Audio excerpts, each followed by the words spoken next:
मैं एक former minister chief minister Mamata Banerjee के ऊपर एक कल जीडी की हूँ, उसको एफआईआर में तब्दील होने में 2-3 दिन लगेगा। एक्चुअली 2 तारीख को आपका रानी रास बिहारी सरोनी में वो धरना मंच या प्रतिवाद सभा था, वहाँ पे वो बैठ के देश का जो सबसे ट्रस्टेड जो संस्था है जो निर्वाचन कमीशन, उनको टारगेट करते करते कुछ कमेंट्स रख रहे थे। उसके बाद वो शुरू की केंद्रीय बाहिनी के ऊपर अटैक करना शुरू की। झट से वो बोल दी कि जो प्रतिवेशी देश है, राष्ट्र है बांग्लादेश, उनका जो राजनीतिक हत्या हुआ है, एक हादी बोल के नेता या कोई लीडर किसी का, वो हादी का हत्या एक्चुअली बांग्लादेश में नहीं हुआ। हादी का हत्या स्वराष्ट्र मंत्रालय का दफ्तर से निर्देश से हुआ है। मणिपुर में एसटीएफ उसको पकड़ा था और स्वराष्ट्र मंत्री जब फोन किया तब उसका हत्या हुआ। ये बात वो जानती थी, उस टाइम पे उनके पास भी फोन आया था, लेकिन वो पूरा बात नहीं बोलेगी। वो तत्व भंडार है, वो बहुत सीक्रेसी मेंटेन करके रखी है, देश को प्यार करती है, इसीलिए कौन हत्या किया कैसे किया बोल के फिर वो अपना बात को थोड़ा सा कॉन्ट्रडिक्टरी मोड में रख दिया।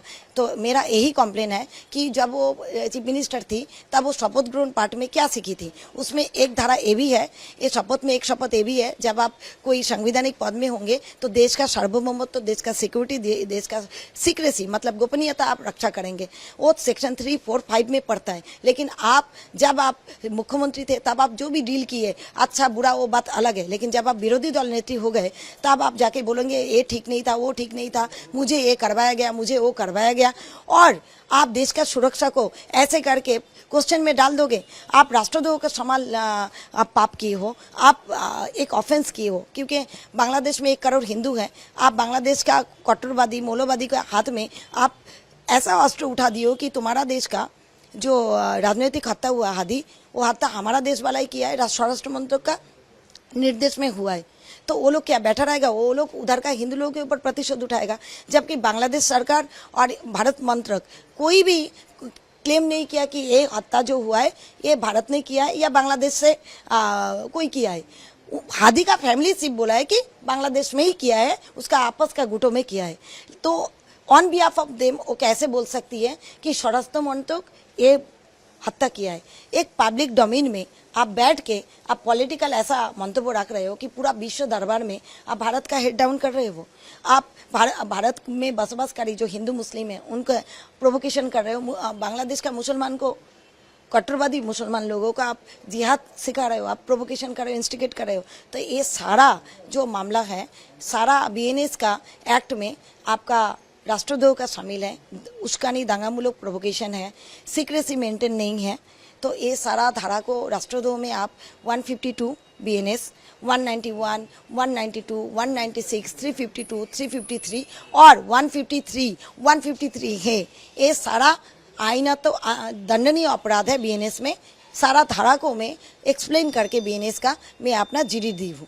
मैम, लॉ क्या कहता है? कोई भी आम आदमी या इंडियन सिटीजन या कोई भी आदमी, या भले ही वो चीफ मिनिस्टर हो, तब की चीफ मिनिस्टर हो, ऐसा कुछ वर्ड्स या ऐसी कोई बात कह सकता है जिसमें, जैसे आपने कहा, देश की अखंडता को आघात ठेस पहुंचता है या दूसरे मुल्क से रिलेशन की बात आता है?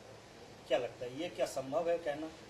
कोई कह सकता है राइट्स टू एक्ट के हिसाब से? देखिए, कोई भी देश का हेड डाउन नहीं कर सकता, देश का निरापत्ता और सुरक्षित करके कोई मंतव्य नहीं कर सकता है। लेकिन यहाँ एक चीफ मिनिस्टर का बात इसीलिए हो रहा है, वो लिडरल मंत्री भी थी। जब भी हम लोग कोई मंत्री तो लेते हैं, हम लोग शपथ ग्रहण पाठ करते हैं। इवन एक विधायक होने से भी शपथ ग्रहण पाठ करता है। उसमें एक शपथ ये भी होता है, आप देश का सोवरेनिटी, देश का सार्वभौमत्व, देश का सिक्योरिटी और देश का सुरक्षा को ध्यान में रख के ही बात करेंगे। हाँ, उसको ध्यान में रखेंगे। आप जब फॉर्मर चीफ मिनिस्टर थे, आप जो भी कुछ किए हैं, अगर स्वराष्ट्र मंत्रालय के साथ आप कुछ किए भी है, उसका साथ झूठ में हम नहीं जाएंगे। ये पब्लिक डोमेन को उसको आप इस्तेमाल करेंगे। आप क्या किए? आप कॉन्फिडेंशियल ओथ ब्रीच को उल्लंघन किए। ये सेक्शन 3, 4, 5 में आता है और राष्ट्रद्रोह का शामिल है। 352, 152 तो इसमें लगता ही है। ठीक है, आप एक साधारण पब्लिक होके भी भारत का जहाँ सम्मान नीचू होता है, आपका भी सम्मान नीचू हो जाना चाहिए। आप कौन सा मुख्यमंत्री थे जो आपका हार को आप मान नहीं पा रहे बोल के आप प्रोवोकेशन करके दोनों प्रतिवेशी राष्ट्रों का जो एक सद्भावपूर्ण रिलेशन है, एक फ्रेंडलीनेस है, जो शांतिपूर्ण संपर्क है, उसको आप उल्लंघित कर रहे हो, उसको आप अशांत कर रहे हो? ऐसा क्यों किया उन्होंने, क्या लगता है आपको? क्योंकि वो जब मुख्यमंत्री थी तब उसको ओवर कॉन्फिडेंस हो गया, अनफ शनफ बोलती थी। लेकिन अभी वो जब विरोधी दल नेत्री हुआ, उनको तो बहिष्कृत दल नेत्री बोला जाएगा, वो तो बहिष्कृत मुख्यमंत्री है। अब वो अपना पराजय को नहीं स्वीकार कर पा रही है, तो ऐसा कुछ करना चाह रही है ताकि हमारा पश्चिम बंगाल में अशांति बना रहे। हमारा जो केंद्रीय संस्था है उनको पूरा देश में माने देश के बाहर भी उनका हेड डाउन हो, और बांग्लादेश के साथ हमारा जो रिलेशन है वो थोड़ा डिस्टर्ब रहे। आपको क्या लगता है इस तरह का बयानबाजी से किसी धन का ऊपर आ जा सकता है, या धन के अंदर मतभेद हो सकता है, रिलेशन बिगड़ सकता है?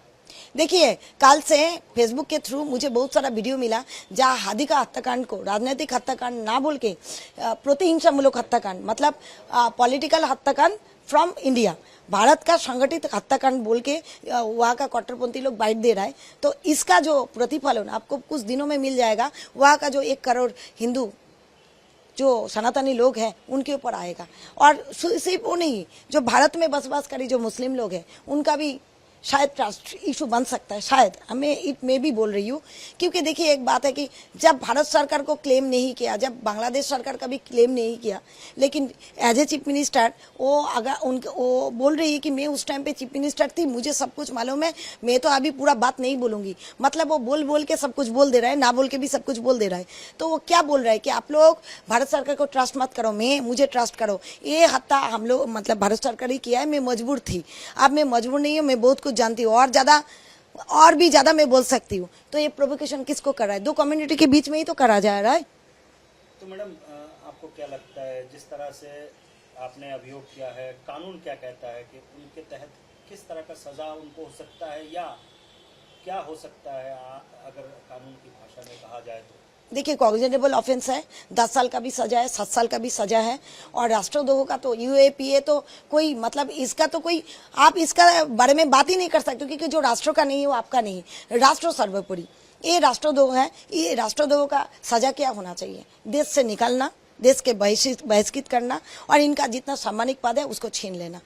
अंत में पूछना चाहेंगे मैम, आपने जिस तरह से इस तरह के एलिगेशन उनके ऊपर लाया, एफआईआर भी किया है, ममता बनर्जी के शासनकाल में अभी लोग कह रहे हैं कि बहुत लोग डरते थे उनसे कुछ कहने से, या कुछ सच बात हो, या कुछ खुल के नहीं बोल पाते थे, तो आप भी खुल के नहीं बोल पाए शायद, तो अभी बोल रहे हैं। क्या लगता है, अभी भी किसी प्रकार का डर भय आपके अंदर है, आपके ऊपर हमला हो सकता है? तृणमूल के लोग जो है, या ममता बनर्जी के साथ जो लोग हैं, वो आपके ऊपर अटैक कर सकते हैं? देखिए, मैं अभी खुल के बोलूंगी, आप लोग न्यूज चैनल में दिखाओगे कि नहीं पता नहीं।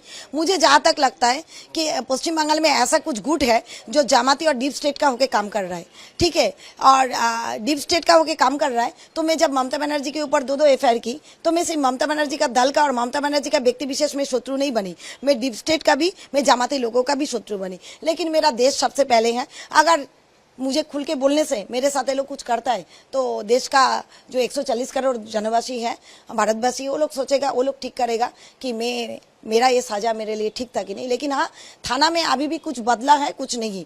क्योंकि कल जब मैं जीडी करने गई थी, मुझे सम्राट बाबू आईसी, वो पहले मुझे बोल रहा था 0 एफआईआर करूंगा, इधर नहीं लूंगा, आप कोलकाता में दीजिए। उसके बाद बोल रहा था, डीजीपी मुझे फोन करके डांटा था पिछले बार का एफआईआर क्यों लिए। उसके बाद मुझे बोल रहा था कि आप 2-4 और एफआईआर करवाइए, तब जाके मेरे ऊपर थोड़ा प्रेशर नहीं आएगा। तब जब मैं बोली कि सोचिए, हाँ, उसके बाद मैं बोली कि आप 0 एफआईआर क्यों होता है, ये तो कोई कंपनी रिलेटेड केस नहीं है कि आप ढीला ढाला करके आप एफआईआर दो, ऐसा तो कुछ नहीं है। इसको 2 दिन में आपको कन्वर्ट करना होगा। और ये ऐसा भी नहीं व्यक्ति विशेष का है, ये आपका बहुत बड़ा अपराध है। इसको हम लोगों को राष्ट्रद्रोह का समान हिसाब में एकदम इंपोर्टेंस लेके आपको देखना है। तब मुझे क्या बोलता है कि तो एक काम कीजिए और 4-5 एफआईआर करवाइए, मेरे ऊपर प्रेशर कम होगा, मेरा नौकरी चला गया तो आप रिस्पॉन्सिबल होंगे। तब मैं बोली, अभी शासक आइन का शासन है, अभी शासक का शासन नहीं है, आइन का शासन है। और हमारा जो मुख्यमंत्री है वो बोला है, माननीय शुभेंदु अधिकारी जी, कि धर्म जाति दल देख के आप प्रशासन को नहीं चलाइए, आप बायस होके मत चलाइए, आप सच होके चलाइए। आप मेरा एफआईआर लीजिएगा कि नहीं लीजिएगा बोल दीजिए, और लाइव में बोल दीजिए, नहीं तो मैं कोई और जगह जाऊंगी, एसपी ऑफिस है, कमिश्नरेट है, कोर्ट है, मैं करूंगी। उसके बाद वो मजबूरी से, उसके बाद वो सिर्फ रिसीव किया है। लेकिन कहीं अभी भी इन लोगों का जो आदत हो गया ना 15 साल का, उससे अभी भी पूरी ओवरकम नहीं कर पाए। लेकिन हम लोग निडर हो गए, हम लोग एफआईआर करेंगे।